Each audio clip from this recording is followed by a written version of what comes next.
美国被曝监控欧盟国家领导人，现在知道美国为何要全力打压华为了。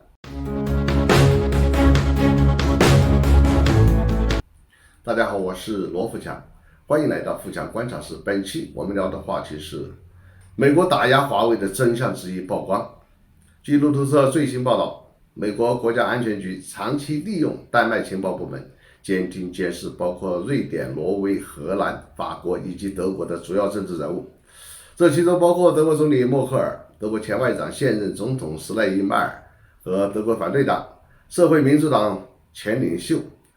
施泰因布吕克。报道称，丹麦是美国的亲密盟友，由于丹麦的特殊地理位置，同时拥有与瑞典、挪威、德国、荷兰还有英国海底互联网电缆往来的主要几个登陆点。2012年至2014年间，在丹麦情报机构知情并配合之下，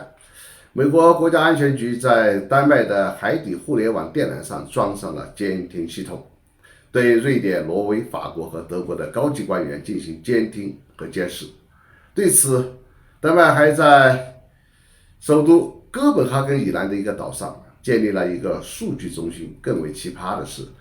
丹麦情报部门竟然还帮美国国家安全局监听本国的外交部和财政部以及一家丹麦武器制造商。看来丹麦情报局可以改为美国国安局丹麦站了。2015年，丹麦国防情报局发现了异常情况，就展开了代号为邓哈默行动的内部调查。去年8月，丹麦国防情报局的局长和3名官员曾因有严重不当行为被停职，整个情报机构被彻底清洗。据称，有关调查仍在进行，最终结果将在今年晚些时候出炉。谁都知道美国搞情报侦查的能力很强，但谁能想到美国狠起来连自己的盟友都不放过，而且还能用迷魂大法把盟国的情报机构变成监视本国领导人的工具。不知道这个消息公布之后，欧盟的领导人会不会人人自危？不知道他们晚上还能否安心睡觉？估计现在各家都开始自查自纠本国的情报机构了。美国在面对盟友的时候，一口一个共同价值观，忽悠这些志同道合的盟友共同应对所谓的中国威胁、中国挑战，其实满脑子都是自己的私心和私利，根本没有把盟友的利益放在眼里，更不用说尊重盟友了。不仅如此，美国还把盟友呢像防贼一样的提防。在盟友当中，美国为什么特别喜欢监听德国领导人，尤其是重点监听默克尔呢？还不是因为欧盟国家当中，德国和中国走得最近，而默克尔也是力主和中国保持友好关系的欧洲领导人。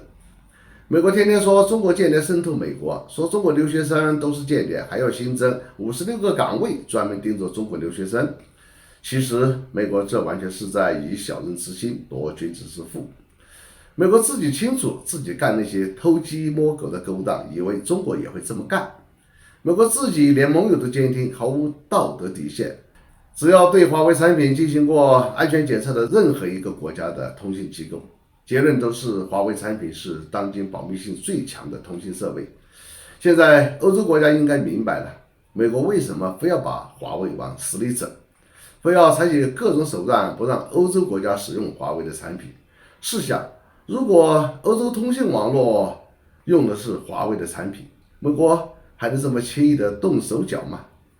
美国到处散布华为产品不安全，有泄露国家机密、危害国家安全的危险，